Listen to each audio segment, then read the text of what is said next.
There is one other participant in the conference. Recording did not start because your storage is full. Please log in and delete recordings or purchase more storage from your account. All participants are muted and they can unmute themselves.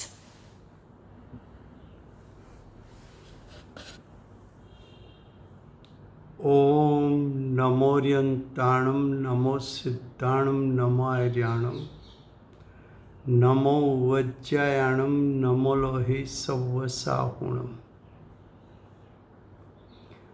मंगलम भगवान वीरो मंगलम गौतमो गणी मंगलम कुंद कुंदार्यो जैन धर्मोस्तु मंगलम ओंकार बिंदु संयुक्तम नित्यं जायन्ति योगिना कामदं मोक्षदं चैव ओंकाराय नमो नमः अहोपकार जिनवरनो कुंदनो ध्वनि दिव्यनो gene कुंद ध्वनि आप्या अहो आ गुरु काननो तुझ ज्ञान ध्यान नो रंग अमया दर्श रहो हो शिव पद तक तुझ संग माता हाथ ग्रह।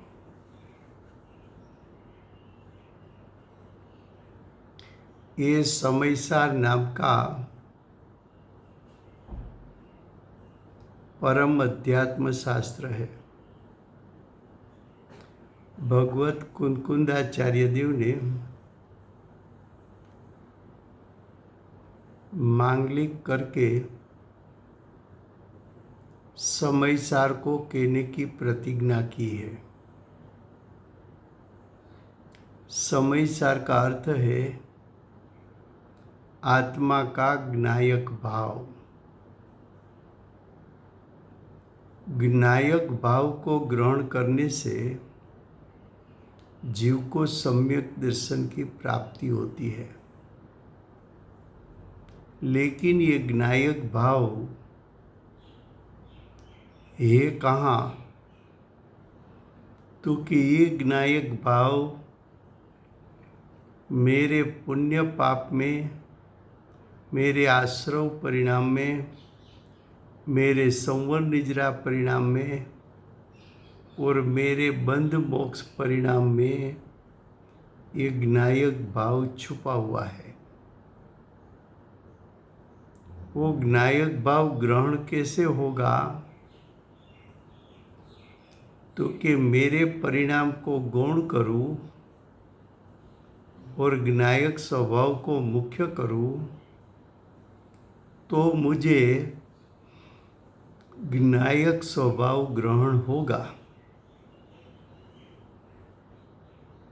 तो कि ज्ञायक स्वभाव मुख्य कैसे होगा? तो कि ज्ञायक स्वभाव की रुचि करने से, ज्ञायक स्वभाव को प्रतीति में लेने से, ज्ञायक स्वभाव की श्रद्धान करने से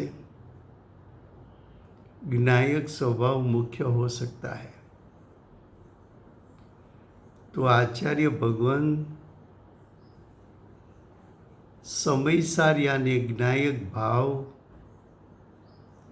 पुण्य पाप रूप परिणाम हमारा जो होता है उसमें छुपा हुआ ज्ञायक भाव,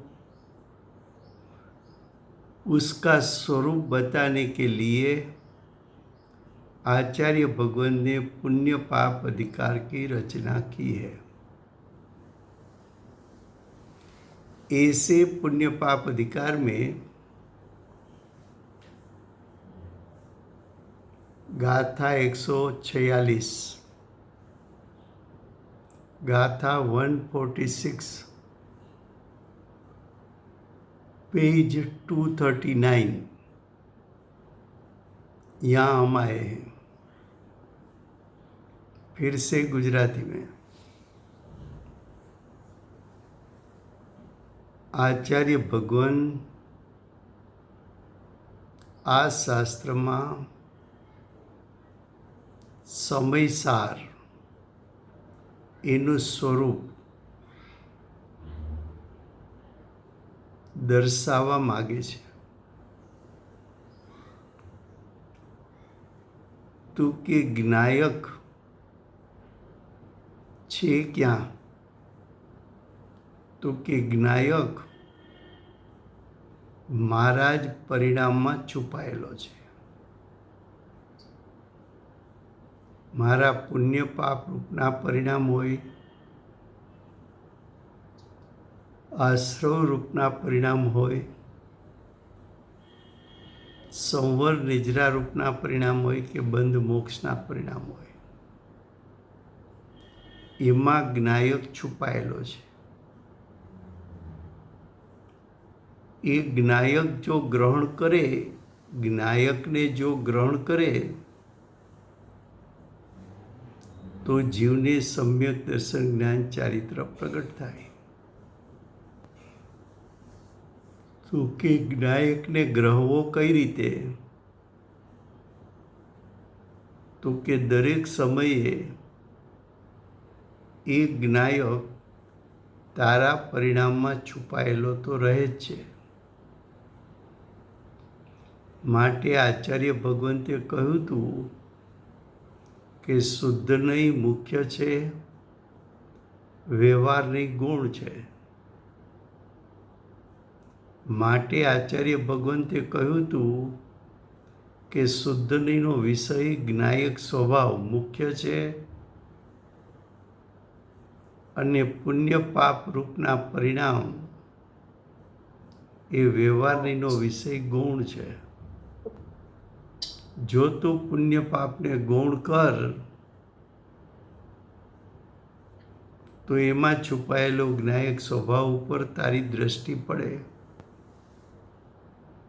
અને ત્યાં દ્રષ્ટિને ઉપયોગ પડતા તને સમ્યક દર્શન, સમ્યક જ્ઞાન, એની સાથે સમ્યક ચારિત્રની પ્રગટતા થાય। તો આચાર્ય ભગવાન પુણ્ય પાપ અધિકારમાં પુણ્ય પાપ રૂપ મારા પરિણામમાં છુપાયેલો જ્ઞાયક સ્વભાવ બતાવવા માગે છે। હવે ગાથા 146 ગાથા 146 પેજ છે 239। ગાથા 146નું હેડિંગ છે હવે। હવે શબ્દનો અર્થ છે કે આગલી ગાથામાં અમે શુભાશુભ કર્મના સ્વભાવનું વર્ણન કર્યું છે।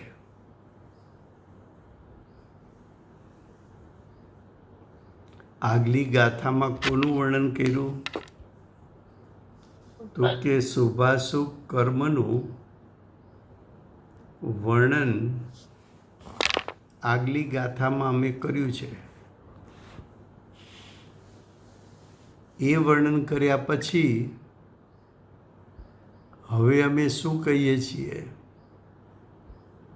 તો કે હવે અમે કહીએ છીએ All participants are muted and they can unmute themselves. કે શુભ અશુભ બંને કર્મો, શુભ દ્રવ્ય કર્મ અને અશુભ દ્રવ્ય કર્મ બંને અવિશેષપણે એટલે સમાનપણે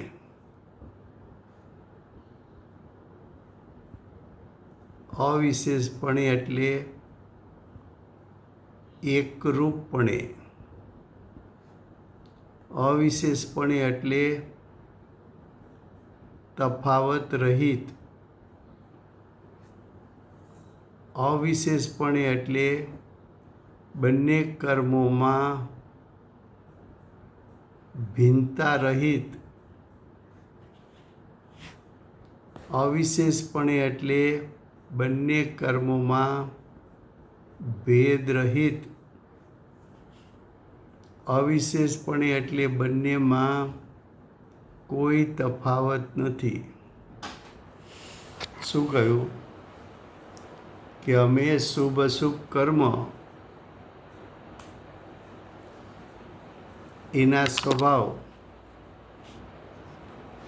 આગલી ગાથામાં બતાવ્યા છે.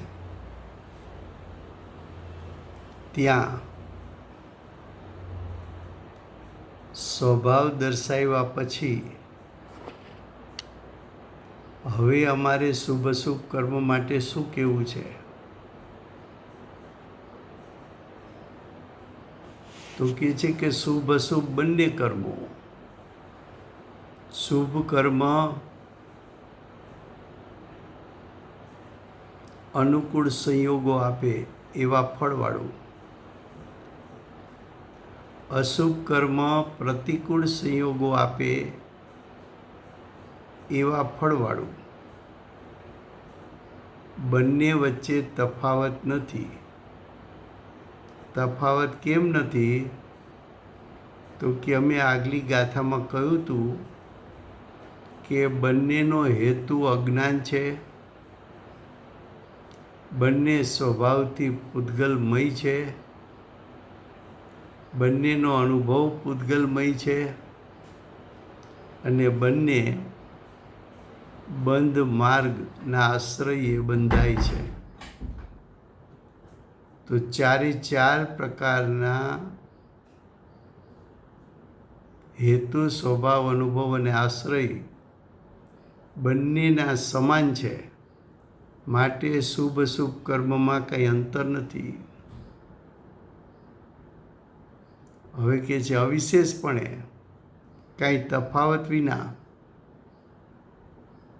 બંધના કારણ છે. શુભ કર્મ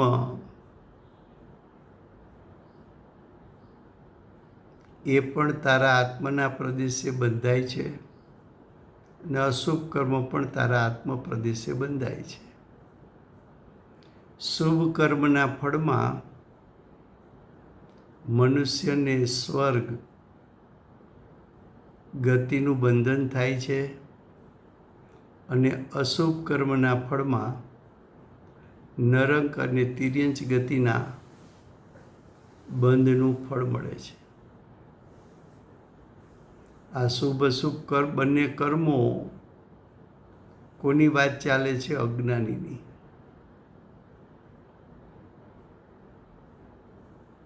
જ્ઞાનીને શુભ અશુભ કર્મનું સમાનપણું જ્ઞાનમાં જણાણું છે, પણ અજ્ઞાની શુભ કર્મ પણ કર્તા બુદ્ધિએ બાંધ્યું છે અને અશુભ કર્મ પણ કર્તા બુદ્ધિએ બાંધ્યું છે. દરેક વાતમાં આપણને અજ્ઞાનીની જીવને એમ છે કે આ મેં કર્યું, મેં કર્યું, મેં કર્યું, મેં કર્યું.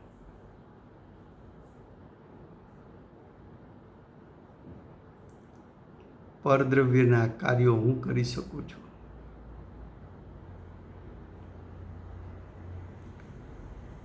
કર્તા ભાવે અજ્ઞાન દશામાં કરેલા કર્મ એનું ફળ શું? તો કે એનું ફળ બંધન છે. એનું ફળ અનંત સંસાર છે. અજ્ઞાનીએ કરેલા શુભાશુભ કર્મ અને જ્ઞાનીએ કરેલા શુભાશુભ કર્મ વચ્ચે તફાવત છે. અજ્ઞાનીના ભાવો મિથ્યાત્વ અને ચાર કસાયથી સહિત છે. મિથ્યાત્વ અને ચાર કસાય સહિત હોવાથી પરમાં હુંપણું છે, પરના પરિણામને હું કરી શકું છું એવો એમાં ભાવ છે.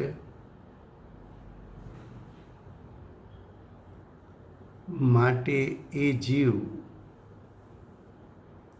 મિથ્યાત્વ અને ચાર કસાઈ સહિત નવા કર્મને, શુભાશુભ બંને કર્મો, શુભ હોય કે અશુભ, અજ્ઞાની શુભ કર્મ કરે તો એ મિથ્યાત્વ સહિત ચાર કસાય છે, અશુભ કર્મ કરે તો પણ મિથ્યાત્વ સહિત ચાર કસાય છે. માટે શુભ કરેલું કર્મ કે અશુભ કરેલું કર્મ એમાં તફાવત નથી. બંને કર્મો મિથ્યાત્વ અને ચાર કસાઈ સહિત ભાવોથી ઉત્પન્ન થયેલા છે.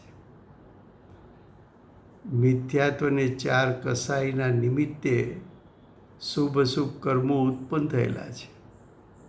માટે બંનેમાં તફાવત નથી. બંનેનું ફળ કેવું? તો કે બંનેનું ફળ સરખું. અજ્ઞાની એ માનતો નથી. અજ્ઞાની તો એમ જ છે કે અશુભ ખરાબ છે અને શુભ સારું છે. શુભ કર્મના ફળમાં મળેલા સંયોગો, અનુકૂળ સંયોગો, એની મીઠાશ,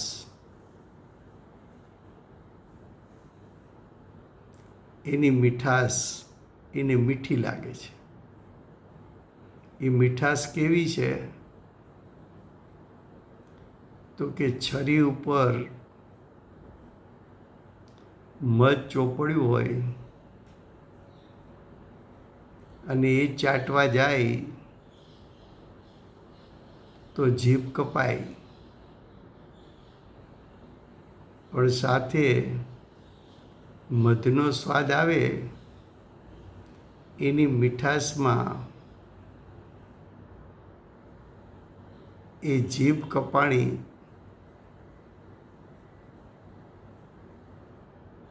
અને એ દુઃખમય અવસ્થા છે ત્યાં દ્રષ્ટિ કરતો નથી.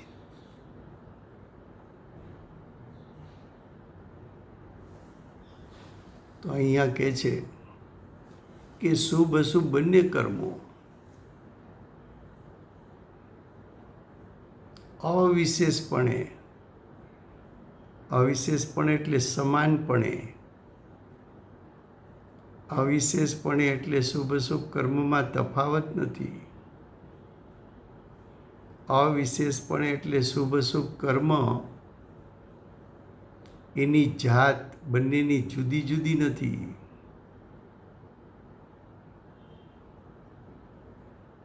અવિશેષપણે એટલે શુભ અશુભ કર્મ એવા ભેદ પાડવાની જરૂર નથી. બંને સમાન છે.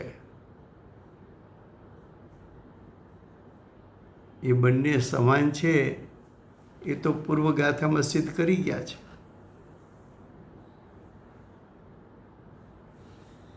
તો કે બંને કર્મો બંધના કારણ એમ સિદ્ધ કરે છે.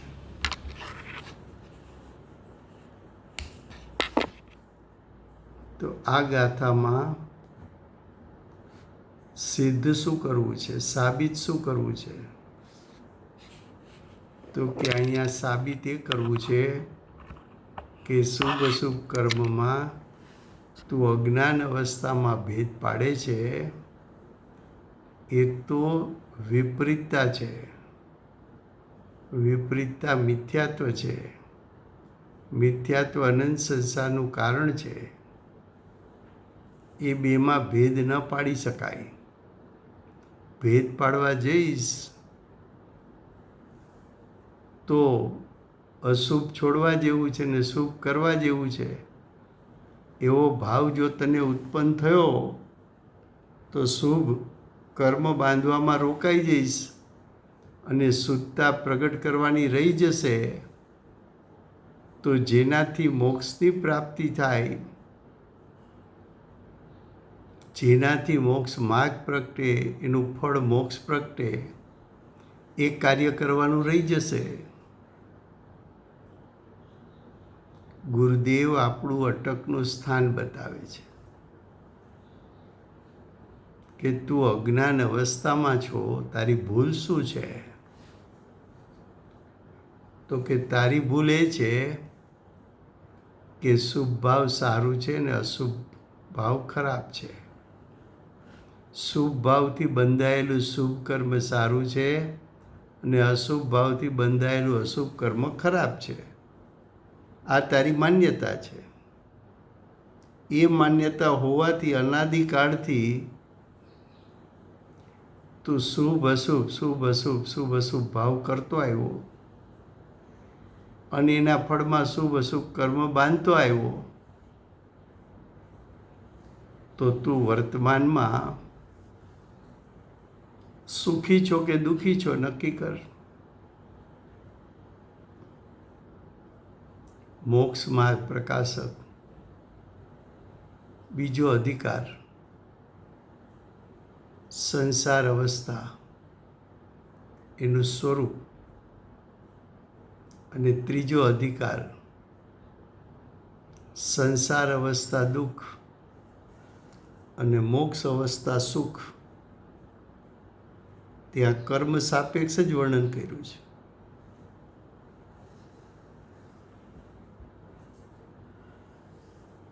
फिर से हिंदी में देखो गाथा 146 146, उसका हेडिंग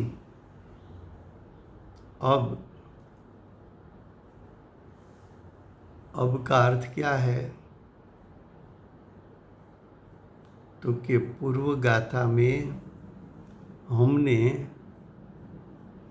शुभ अशुभ कर्म का स्वभाव समान है वो सिद्ध किया है.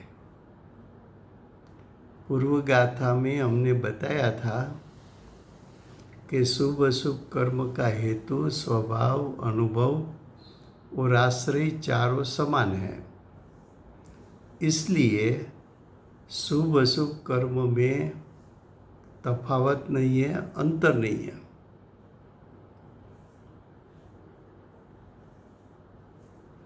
इतना कहने के बाद इस गाथा में क्या कहना है? तो कि ये गाथा में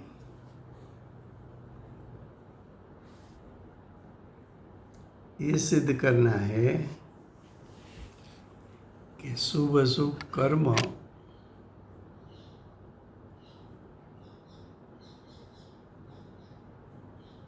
उसमें कोई तफावत नहीं है.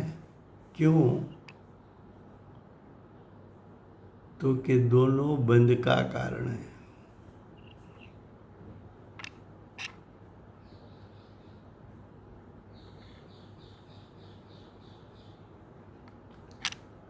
शुभ कर्म का फल क्या आएगा? तो कि मनुष्य और देवगति, वो बंधन है. मनुष्य गति मिली, शरीर से भी बंधा हुआ, 8 प्रकार के द्रव्य कर्म से भी बंधा हुआ, भाव कर्म से बंधा हुआ.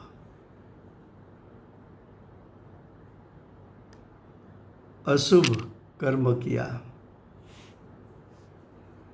तो तिर्यंच नरक गति में भी तो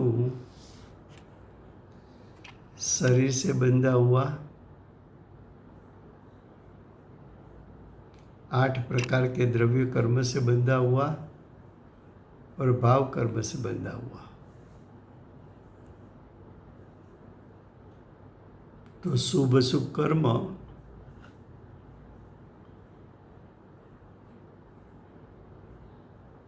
दोनों अविशेषपणे, अविशेषपणा किसको कहते हैं? तो कि समानपने। समानपने किसको कहता है? तो कि एकरूपपने।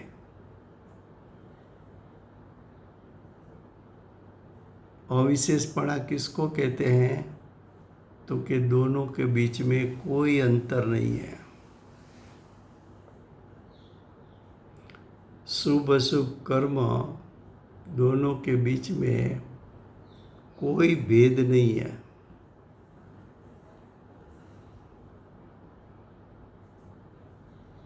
तो दोनों कर्म अविशेषपणे बंध का कारण है। ऐसा सिद्ध करते हैं तो कि अज्ञानी शुभ कर्म करे या अशुभ कर्म करे, दोनों मिथ्यात्व के साथ चार कसाई वाला है। इसलिए अंतर नहीं है,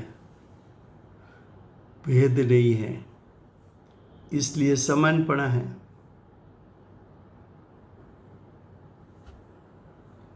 ज्ञानी को ऐसा नहीं होता। सम्यक दृष्टि हो तो कर्म को जानते हैं। जो नया कर्म उत्पन्न होता है उसमें ज्ञानी को कर्ता बुद्धि नहीं है, उसमें हूँपना नहीं है, उसके परिणाम का मैं करता हूँ ऐसा भाव नहीं है।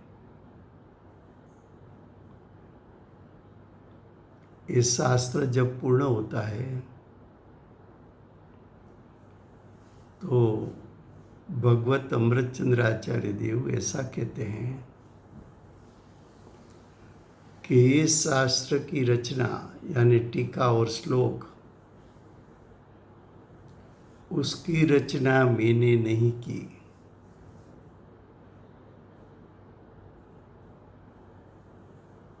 ये टीका के शब्द श्लोक के शब्द की रचना भाषा वर्गणा ने की है।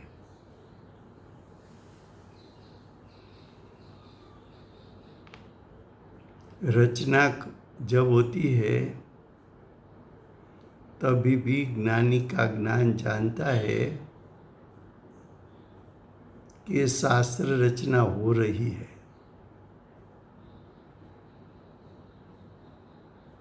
वो कागज और लिखने वाले जो शब्द लिखा वो शब्द, वो भाषा वर्गणा का परिणाम, वो सभी परद्रव्य है। वो द्रव्य की पर्याय जो उत्पन्न होती है वो उसके स्वकार से उत्पन्न होती है। ज्ञानी उसको जानते हैं,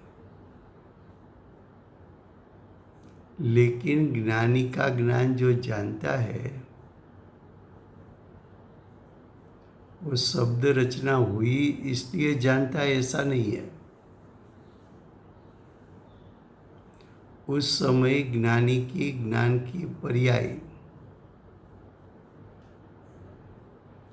की उत्पत्ति का स्वकाल है।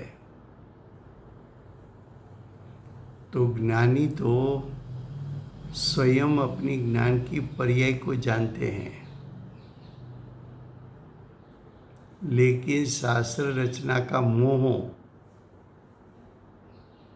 के शास्त्र रचना के प्रति राग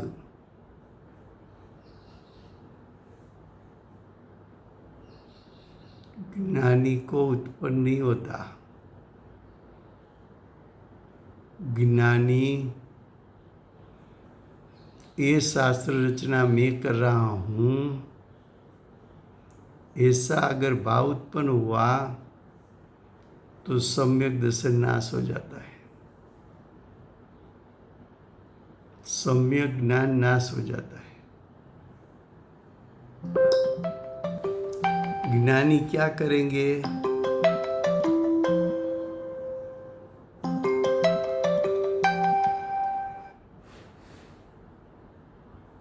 कि ज्ञानी क्या करेंगे? तो कि ज्ञानी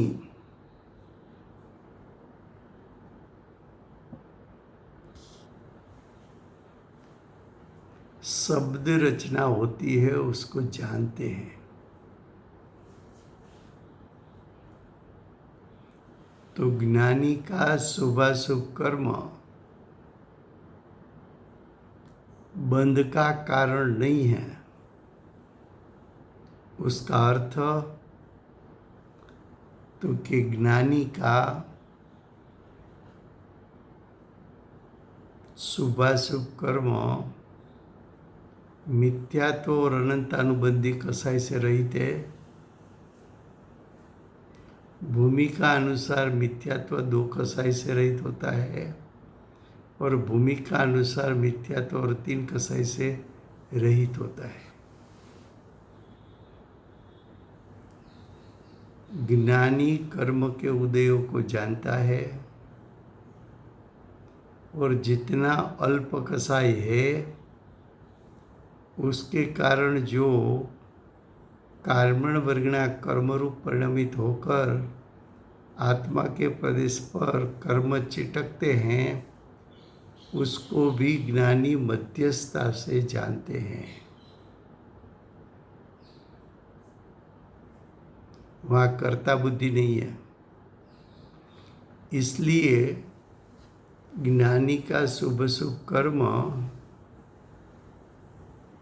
अनंत संसार का कारण नहीं है। इसलिए कहा जाता है कि ज्ञानी के शुभाशुभ कर्म बंध का कारण नहीं है।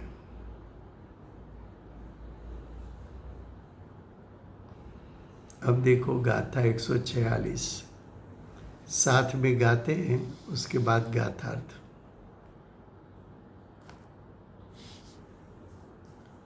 ज्यम लोहनु त्यम कनक નું ચીર જકડે પુરુષને એવી રીતે શુભ કે અશુભ કૃત બાંધે જીવને। गाथार्थ। जिस प्रकार का अर्थ है दृष्टांत अनुसार।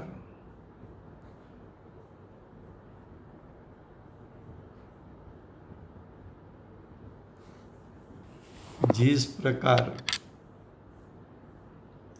सुवर्ण की बेड़ी भी पुरुष को बांधती है और लोहे की बेड़ी भी पुरुष को बांधती है, उसी प्रकार यानी दृष्टांत अनुसार भी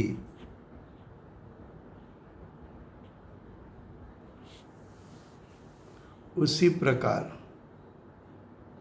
शुभ जो शुभ कर्म है उसको सुवर्ण की बेड़ी कहा, अशुभ कर्म को लोहे की बेड़ी कहा।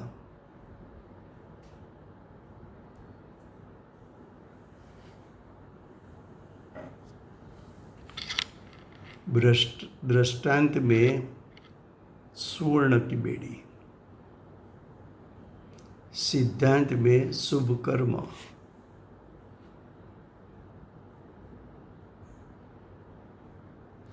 दृष्टांत में लोहे की बेड़ी,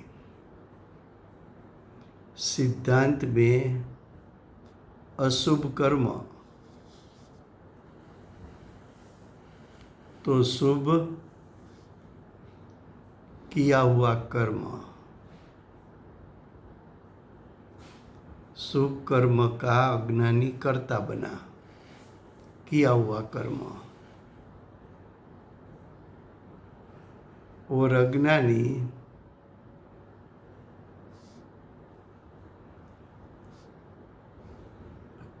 किया हुआ अशुभ कर्म, शुभ कर्म का कर्ता अज्ञानी,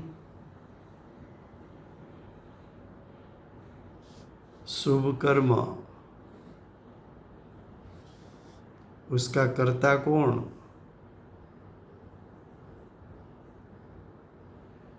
तो कि उसका कर्ता अज्ञानी। और अशुभ कर्म का कर्ता कौन? तो कि अशुभ कर्म उसका कर्ता भी अज्ञानी। दोनों में कर्तृत्व बुद्धि है।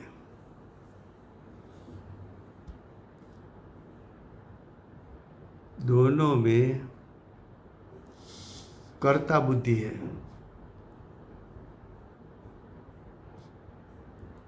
ज्ञाता दृष्टा नहीं है।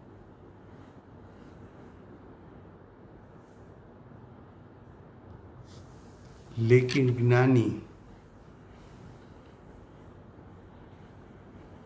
शुभ कर्म को भी जानता है, अशुभ कर्म को भी जानता है। शुभ कर्म का कर्ता मैं हूँ, ऐसा अभिप्राय ज्ञानी का नहीं है। और अशुभ कर्म का कर्ता मैं हूँ, ऐसा भाव ज्ञानी को नहीं है।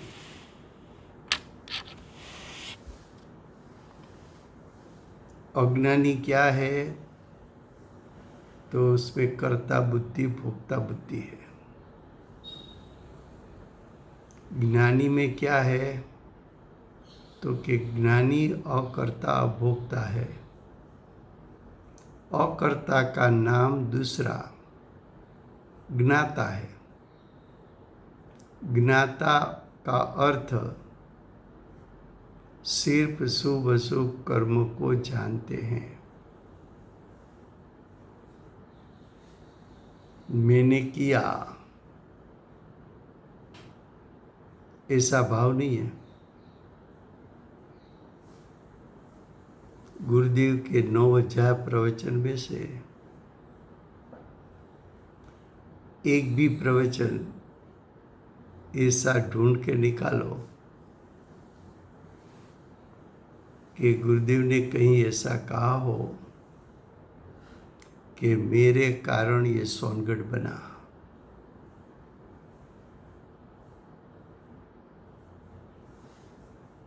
और हमारे जिन मंदिरों में एक छोटा सा भी प्रसंग हो,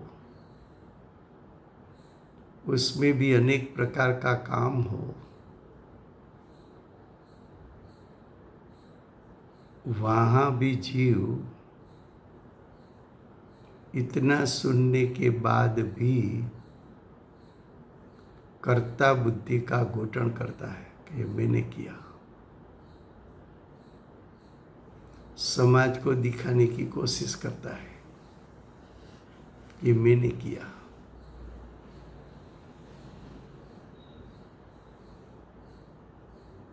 गुरुदेव के पहाड़ जितने पुण्य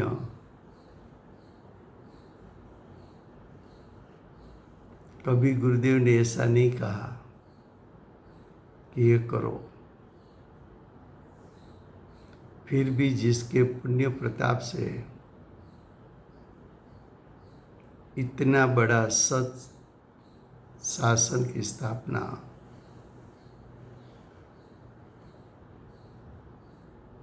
फिर भी कहीं एक शब्द में ऐसा भणकार भी नहीं आएगा कि ये मैंने किया।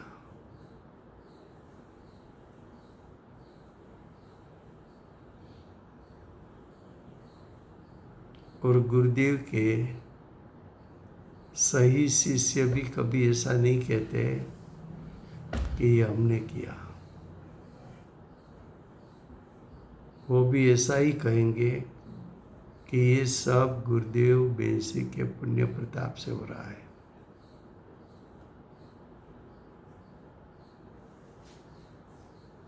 क्या कहा?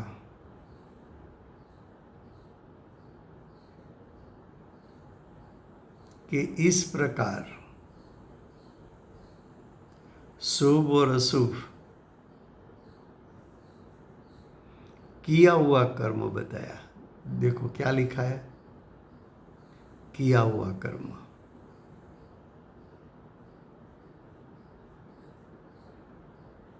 किया हुआ कर्म शब्द से मालूम पड़ता है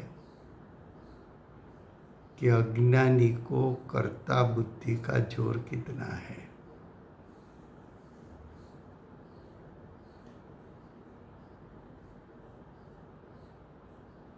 तो कि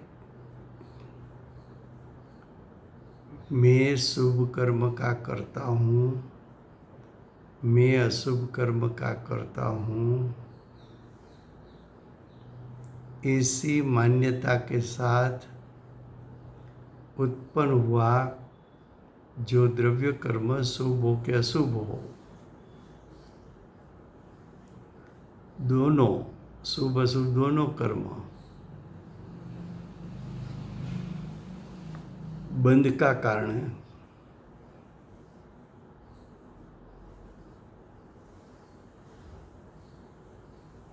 तो वास्तव में बंध का कारण कौन हुआ?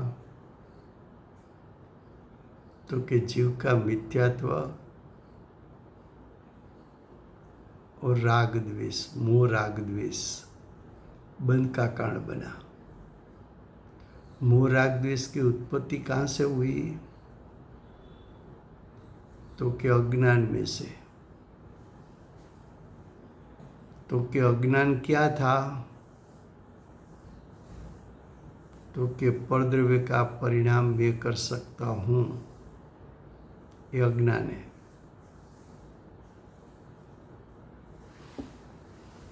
चौबीस घंटा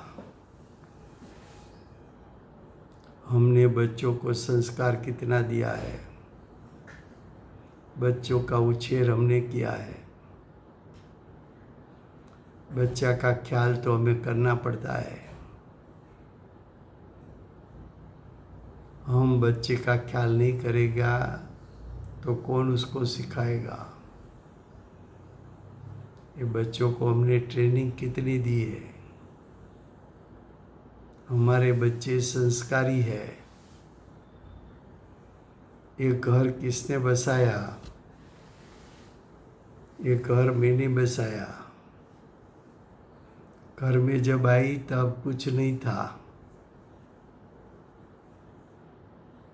24 घंटा मैंने किया, मैंने किया, मैंने किया, मैंने किया।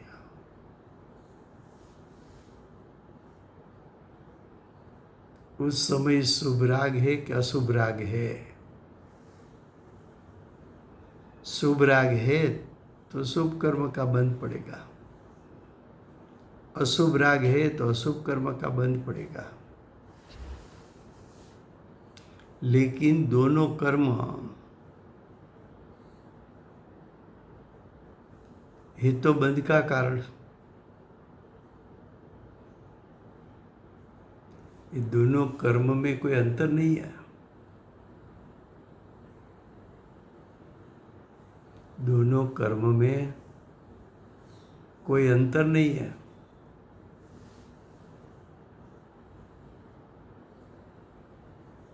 क्या कहा?